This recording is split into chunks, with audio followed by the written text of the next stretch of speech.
नमस्कार दोस्तों, हमारे चैनल इंडो सागा में आपका स्वागत है। आज के इस अंक में आप देखेंगे अभिमन्यु का अदम्य साहस और युद्ध में उसका प्रचंड प्रहार। आप देखेंगे कैसे अभिमन्यु अपने शत्रुओं पर कहर बरपाता है और अंततः युद्ध के मैदान में वीर गति को प्राप्त होता है। यह रोमांचक और भावनात्मक कथा आपके हृदय को छू लेगी, तो हमारे साथ बने रहिए और देखिए महाभारत के इस महान योद्धा की अंतिम गाथा। अभिमन्यु के आक्रमण से कौरवों के मुंह सूख गए और आंखें बेचैन हो गईं। पसीने से उनके शरीर ढक गए और उनके रोंगटे खड़े हो गए। अपने शत्रु को पराजित करने में असमर्थ हो वे मैदान छोड़ने के लिए तैयार हो गए। अपने घायल भाइयों, पिताओं, पुत्रों, मित्रों और संबंधियों को छोड़कर उन्होंने अपने घोड़ों और हाथियों को पूरी गति से दौड़ाया और भाग गए। उन्हें टूटते और भागते देख द्रोण, अश्वत्थामा, बृहद्बल, कृपाचार्य, दुर्योधन, कर्ण, कृतवर्मा और शकुनि ने क्रोध में सुभद्रा के अजेय पुत्र अभिमन्यु पर धावा बोला। अभिमन्यु ने लगभग सभी को हरा दिया। केवल एक योद्धा लक्ष्मण, जो विलासिता में पला बढ़ा था, तीरंदाजी में निपुण, महान ऊर्जा से युक्त और अनुभव और गर्व के कारण निडर था, अभिमन्यु के खिलाफ आगे बढ़ा। अपने पुत्र के प्रति चिंतित उसके पिता दुर्योधन उसे बचाने के लिए उसके पीछे गए। अन्य महान रथ योद्धा भी दुर्योधन का साथ देने के लिए उसके पीछे गए। सभी ने अभिमन्यु पर तीरों की वर्षा कर दी। हालांकि अभिमन्यु ने अकेले ही उन्हें सूखे पत्तों की तरह कुचलना शुरू कर दिया। एक उग्र हाथी की तरह अर्जुन के पुत्र ने धृतराष्ट्र के अजेय पोते लक्ष्मण का सामना किया, जो महान सुंदरता से युक्त, महान वीरता से युक्त अपने पिता के पास खड़ा था। धनुष ताने हुए लक्ष्मण का सामना करते हुए सुभद्रा के पुत्र शत्रु ने अपने तीक्ष्ण तीरों से उसकी दो भुजाओं और छाती पर प्रहार किया। शक्तिशाली अभिमन्यु ने सांप की तरह क्रोध से भरकर धृतराष्ट्र के पोते को संबोधित करते हुए कहा, इस दुनिया को अच्छी तरह देख लो, क्योंकि तुम्हें जल्द ही दूसरे लोक में जाना होगा। तुम्हारे सभी कुटुंबियों की आंखों के सामने मैं तुम्हें यम के लोक में भेज दूंगा। ऐसा कहते हुए अभिमन्यु ने एक चौड़ा तीर निकाला, जो एक सांप के समान था। अभिमन्यु के हाथों से छोड़ा गया वह तीर लक्ष्मण का सुंदर सिर, जो कानों की बालियों से सजा हुआ था और जिसकी सुंदर नाक, सुंदर भौहें और अत्यंत सुंदर घुंघराले बाल थे, को काटकर अलग कर दिया। लक्ष्मण को मारा हुआ देखकर धृतराष्ट्र की सेना स्तब्ध रह गई। अपने प्रिय पुत्र की हत्या से दुर्योधन क्रोध से भर गया। दुर्योधन ने अपने अधीन क्षत्रियों को आदेश दिया, इसको मार डालो। तब द्रोण, कृपाचार्य, कर्ण, द्रोण के पुत्र अश्वत्थामा, बृहद्बल और कृतवर्मा, ये 6 रथ योद्धा अभिमन्यु को घेरने लगे। तीक्ष्ण तीरों से उन्हें छेदते हुए और उनसे खुद को मुक्त करते हुए अर्जुन के पुत्र ने बड़ी तेजी और क्रोध से जयद्रथ की विशाल सेना पर हमला कर दिया। फिर कलिंग, निषाद और वीर क्रात के पुत्र सभी कवच में सुसज्जित अपनी हाथी दल के साथ अभिमन्यु को घेरकर उसका मार्ग काटने लगे। अभिमन्यु और उन योद्धाओं के बीच का युद्ध बेहद कठिन और भीषण हो गया। तब अभिमन्यु ने उस हाथी दल को ऐसे नष्ट करना शुरू कर दिया, जैसे हवा हर दिशा में बहती हुई आकाश में एकत्रित बादलों के विशाल समूहों को नष्ट कर देती है। फिर क्रात ने अभिमन्यु पर तीरों की बौछार कर दी, जबकि द्रोण के नेतृत्व में कई अन्य रथ योद्धा जो युद्ध क्षेत्र में लौट आए थे, अभिमन्यु पर तीक्ष्ण और शक्तिशाली अस्त्र शस्त्रों से आक्रमण करने लगे। अपने तीरों के माध्यम से उन सभी अस्त्रों को रोकते हुए अभिमन्यु ने क्रात के पुत्र को लगातार तीरों की बौछार से पीड़ा देनी शुरू कर दी और अपने प्रतिद्वंद्वी को मारने की इच्छा से प्रेरित होकर उसे तेजी से प्रहार करने लगा। अभिमन्यु ने क्रात के पुत्र के धनुष, तीर, कंगन, बाहें, मुकुट सजी सिर, छत्र, ध्वज, सारथी और घोड़ों को काटकर गिरा दिया। जब कुलीन वंश, अच्छे आचरण, शास्त्रों का ज्ञान, महान शक्ति, प्रसिद्धि और बाहुबल से युक्त क्रात का पुत्र मारा गया, तो अन्य वीर योद्धाओं में से अधिकांश युद्ध से पीछे हट गए। फिर अभिमन्यु ने कर्ण को, जो अपने शत्रुओं के मध्य में था, एक शक्तिशाली तीर से बेध डाला। कृपाचार्य के रथ से जुते हुए घोड़ों को गिराकर और उनके दोनों पार्षणी सारथियों को मारकर अभिमन्यु ने कृपाचार्य को 10 तीरों से छाती के बीचों बीच घायल कर दिया। महाबली अभिमन्यु ने धृतराष्ट्र के वीर पुत्रों की आंखों के सामने कौरवों की प्रसिद्धि बढ़ाने वाले वीर वृंदारक का वध कर दिया। जब अभिमन्यु निडर होकर अपने शत्रुओं के प्रमुख योद्धाओं का एक के बाद एक वध कर रहा था, तभी द्रोण के पुत्र अश्वत्थामा ने उसे 25 छोटे तीरों से घायल कर दिया। परंतु अभिमन्यु ने धृतराष्ट्र की सेना के सामने ही अश्वत्थामा को तीक्ष्ण तीरों से बेध डाला। द्रोण के पुत्र ने पुनः अभिमन्यु को 60 तीव्र और शक्तिशाली तीरों से घायल किया, लेकिन अभिमन्यु बिना कांपे अडिग खड़ा रहा। महाबली अभिमन्यु ने अपने प्रतिद्वंद्वी अश्वत्थामा को सुनहरी पंखों वाले 73 सीधे तीरों से बेध दिया। द्रोण अपने पुत्र को बचाने की इच्छा से अभिमन्यु पर 100 तीरों की बौछार करते हैं। अश्वत्थामा ने भी अपने पिता को बचाने के लिए उसे 60 तीरों से मारा। कर्ण ने उसे 22 चौड़े तीरों से और कृतवर्मा ने उसे 14 तीरों से घायल किया। बृहद्बल ने 50 तीर और कृपाचार्य ने 10 तीरों से अभिमन्यु को बेध डाला। अभिमन्यु ने इन सभी को 10-10 तीरों से प्रत्युत्तर दिया। फिर कोसल के राजा ने अभिमन्यु की छाती पर एक कांटेदार तीर से प्रहार किया। अभिमन्यु ने जल्दी ही अपने शत्रु के घोड़ों, ध्वज, धनुष और सारथी को गिरा दिया। कोसल के राजा अपने रथ से वंचित होकर तलवार उठाकर अभिमन्यु का सिर काटने की कोशिश करते हैं। अभिमन्यु ने कोसल के राजा बृहद्बल को एक शक्तिशाली तीर से छाती में बेध दिया, जिससे बृहद्बल का हृदय फट गया और वह गिर पड़ा। यह देखकर 10,000 राजाओं ने युद्ध क्षेत्र छोड़ दिया। ये राजा तलवार और धनुषों से सुसज्जित दुर्योधन के हितों के खिलाफ शब्द कहते हुए भाग गए। इस प्रकार बृहद्बल का वध करके अभिमन्यु युद्ध में कौरव योद्धाओं को तीरों की बौछारों से घायल करते हुए तेजी से आगे बढ़ा। अभिमन्यु ने उन महान धनुर्धरों को मूसलधार बारिश की तरह तीरों से पीड़ा दी और विजय प्राप्त की। फाल्गुनी के पुत्र अभिमन्यु ने कर्ण को कांटेदार बाण से घायल कर दिया। उसके बाद 50 अन्य बाणों से घायल हो गए। बदले में कर्ण ने अभिमन्यु पर यथासंभव तीर चलाए। बाणों और रक्त से लथपथ वे दोनों योद्धा खिले हुए किंसुकों के समान आकर्षक लग रहे थे।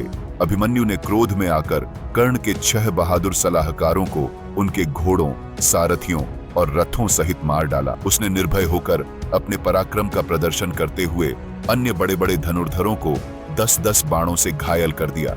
तब अभिमन्यु ने मगध के शासक के पुत्र और युवा अश्वकेतु को उसके 4 घोड़ों और सारथी सहित मार डाला।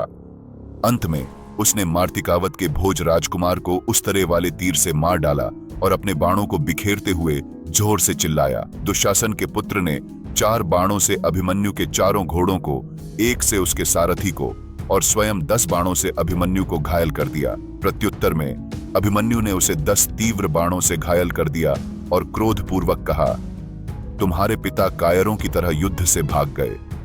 तुम अच्छी तरह से लड़ते हो, लेकिन आज तुम अपने जीवन से नहीं बचोगे। अभिमन्यु ने अपने शत्रु पर तीखा बाण चलाया, लेकिन अश्वत्थामा ने उसे अपने 3 बाणों से काट डाला। अभिमन्यु ने अश्वत्थामा की उपेक्षा की और 9 बाणों से शल्य को घायल कर दिया। फिर उन्होंने शल्य का धनुष काट दिया और उनके दोनों सारथियों को मार डाला। अभिमन्यु ने 6 लोहे के बाणों से शल्य को घायल कर दिया, जिससे उन्हें दूसरे रथ में जाने के लिए मजबूर होना पड़ा। अभिमन्यु ने तब 5 योद्धाओं को मार डाला, शत्रुंजय, चंद्रकेतु, महामेघ, सुवर्चस और सूर्यभास। अभिमन्यु ने सुबाला के बेटे को छेद दिया, जिसने तब दुर्योधन से कहा, हम सभी को एक साथ हमला करना चाहिए या वह हमें एक एक करके हरा देगा। उसे कैसे मारा जाए, इस पर द्रोण और कृपा से सलाह लें। कर्ण ने द्रोण से सलाह मांगी और कहा कि अभिमन्यु उन पर भारी पड़ रहा है। द्रोण ने उत्तर दिया, क्या आप में से किसी ने उसमें कोई कमजोरी पाई है? उसकी कुशलता और गति अद्वितीय है। जब वह तीर चलाता है तो केवल उसका धनुष, जो एक वृत्त की ओर खींचा हुआ होता है, ही देखा जा सकता है। भले ही वह मुझे परेशान करता है, लेकिन उसका कौशल मुझे प्रभावित करता है। उनमें और गांडीव वाले अर्जुन के बीच कोई अंतर नहीं है। अभिमन्यु का कौशल युद्ध के मैदान को उसके तीरों से भर देता है और मुझे उसमें कोई दोष नहीं दिखता है। अभिमन्यु के भयंकर बाणों के विरुद्ध संघर्ष करते हुए कर्ण ने द्रोण से कहा कि वह केवल कर्तव्य के कारण युद्ध में रुक रहा है, क्योंकि बाण उसके हृदय को कमजोर कर रहे थे। द्रोण ने मुस्कुराते हुए उत्तर दिया, अभिमन्यु युवा और मजबूत है। उसके पास उसके पिता द्वारा सिखाए गए अभेद्य कवच हैं, जिन्हें मैंने प्रशिक्षित किया है। हालांकि आप उसके धनुष की प्रत्यंचा, लगाम, घोड़ों और सारथियों को काट सकते हैं। यदि आप कर सकते हैं तो यह उसे पीछे हटने और फिर अपने धनुष से हमला करने के लिए मजबूर करता है। वह अजेय है, लेकिन उसके रथ और धनुष के बिना उसे हराया जा सकता है। द्रोण की सलाह के बाद कर्ण ने तेजी से अभिमन्यु के धनुष को काट दिया, क्योंकि वह तीर चला रहा था। कृतवर्मन ने उसके घोड़ों को मार डाला और कृपा ने उसके 2 सारथियों को मार डाला। तब 6 महान महारथियों ने लगातार बाणों की वर्षा से रथहीन और हथियारहीन अभिमन्यु को ढक दिया। धनुषहीन और कारहीन अभिमन्यु ने तलवार और ढाल पकड़ ली और गरुड़ की तरह महान शक्ति और चपलता दिखाते हुए आकाश में छलांग लगा दी। उसके हवाई हमलों से सावधान होकर शक्तिशाली धनुर्धर उसे बाणों से बींधते रहे। द्रोण ने शीघ्र ही अभिमन्यु की तलवार की मूठ काट दी और कर्ण ने तीखे बाणों से उसकी ढाल नष्ट कर दी। अपने हथियारों से वंचित अभिमन्यु सुरक्षित रूप से जमीन पर उतर आया। अभिमन्यु, जो अब शस्त्रहीन हो चुका था, ने रथ उठाया और क्रोधपूर्वक द्रोण पर आक्रमण कर दिया। धूल से लथपथ और ऊपर उठा हुआ चक्र पकड़े हुए वह अत्यंत सुंदर और भयंकर लग रहा था, अपने चक्र के साथ वासुदेव के समान। जब वह युद्ध के मैदान में राजाओं के बीच खड़ा था, तो उसके खून से सने वस्त्र, भयानक भौं और तेज दहाड़ ने उसे शानदार और शक्तिशाली बना दिया। विष्णु के अस्त्र शस्त्रों से सुशोभित अभिमन्यु दूसरे जनार्दन के सदृश अत्यंत सुंदर और भयंकर लग रहा था। लहराती हुई जटाएं और हाथ में रथ का पहिया लिए उनका तेजस्वी रूप देवताओं को भी डराने वाला था। चिंतित राजाओं ने पहिए को टुकड़े टुकड़े कर दिया। तब अभिमन्यु ने एक शक्तिशाली गदा उठाई और अपने धनुष, कार, तलवार और चक्र से वंचित होने के बावजूद अश्वत्थामा पर हमला किया। धधकते वज्र के समान गदा देखकर अश्वत्थामा अपने रथ से कूद पड़े। अभिमन्यु ने अपनी गदा से अश्वत्थामा के घोड़ों और सारथियों को मार डाला। अभिमन्यु ने बाणों से आच्छादित होकर कालिकेय को पृथ्वी में दबा दिया। 77 गांधार योद्धाओं, 10 ब्रह्मावसतिया कार योद्धाओं और 10 विशाल हाथियों को मार डाला। अभिमन्यु ने दुशासन के पुत्र के रथ और घोड़ों को कुचलकर पृथ्वी में दबा दिया। तब दुशासन के पुत्र ने अपनी गदा उठाई और अभिमन्यु को चुनौती दी। महादेव और असुर अंधक की तरह दोनों वीर एक दूसरे पर अपनी गदाओं से प्रहार करते हुए भयंकर रूप से भिड़ गए। टक्कर से दोनों जमीन पर गिर पड़े।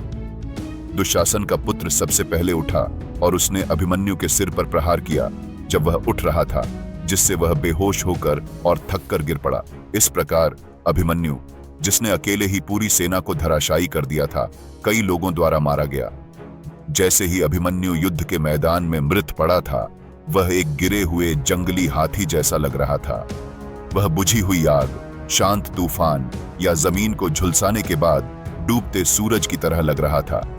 धृतराष्ट्र के योद्धा अभिमन्यु के चंद्रमा के समान मुख और सुंदर आंखों को देखकर जोर जोर से चिल्लाने लगे और पांडव रोने लगे। आकाश में दिव्य प्राणी ने विलाप करते हुए कहा कि अकेले लड़ने वाले अभिमन्यु को द्रोण और कर्ण सहित धृतराष्ट्र के 6 योद्धाओं ने अधर्म पूर्वक मार डाला। अभिमन्यु द्वारा गिराए गए मृत और मरणासन्न घोड़ों ने युद्ध क्षेत्र के कुछ हिस्सों को अगम्य बना दिया। भूमि कुचले हुए हाथियों, रथहीन रथों तथा उत्तेजित झीलों के समान बिखरे हुए हथियारों से अटी पड़ी थी। सूर्य या चंद्रमा के समान तेजस्वी अभिमन्यु को मृत अवस्था में देखकर धृतराष्ट्र की सेना आनंदित हुई, जबकि पांडव दुखी हुए। जैसे ही युवा अभिमन्यु गिर गया, पांडव मंडल युधिष्ठिर के सामने भाग गए। अपनी सेना को पीछे हटते देख युधिष्ठिर ने अपने योद्धाओं को संबोधित करते हुए कहा, बहादुर अभिमन्यु स्वर्ग चला गया है। रुको और डरो मत, क्योंकि हम अभी भी अपने दुश्मनों को हरा देंगे। ऊर्जा और वैभव से भरपूर राजा युधिष्ठिर ने अपने दुखी सैनिकों को संबोधित किया और उनका उत्साह बढ़ाने की कोशिश की। उन्होंने कहा, अभिमन्यु ने कृष्ण या अर्जुन की तरह कई शत्रु राजकुमारों और 10,000 योद्धाओं को मार डाला है। अनगिनत रथों, घोड़ों, मनुष्यों और हाथियों को नष्ट करने के बाद उन्होंने अपना जीवन त्याग दिया और इंद्र के निवास पर चले गए। ऐसे वीरतापूर्ण कार्य करने के बाद उन्होंने धर्मियों के उज्जवल क्षेत्रों तक पहुंच गया है। हमें उसके लिए शोक नहीं करना चाहिए। सूरज हल्के लाल रंग के साथ डूब गया, जिससे दृश्य पर एक भयानक चमक फैल गई। जमीन हाथियों, योद्धाओं और रथों के शवों से अटी पड़ी थी, जिससे एक गंभीर परिदृश्य बन रहा था। युद्ध क्षेत्र टूटे हुए हथियारों, कुचले हुए रथों और सैनिकों और जानवरों के अवशेषों से बिखरा हुआ था, जिससे यह एक भयानक और अराजक रूप दे रहा था। हमारे चैनल इंडो सागा पर इस एपिसोड को देखने के लिए आपका धन्यवाद। हमें उम्मीद है कि आपको यह अंक पसंद आया होगा। कृपया हमारे चैनल को सब्सक्राइब करें, वीडियो को लाइक करें और अपने मित्रों के साथ साझा करें। अगले एपिसोड में देखिए, जब अर्जुन को अभिमन्यु की वीर गति का समाचार मिलेगा, तब वह क्या करेगा। यह जानने के लिए बने रहिए हमारे साथ।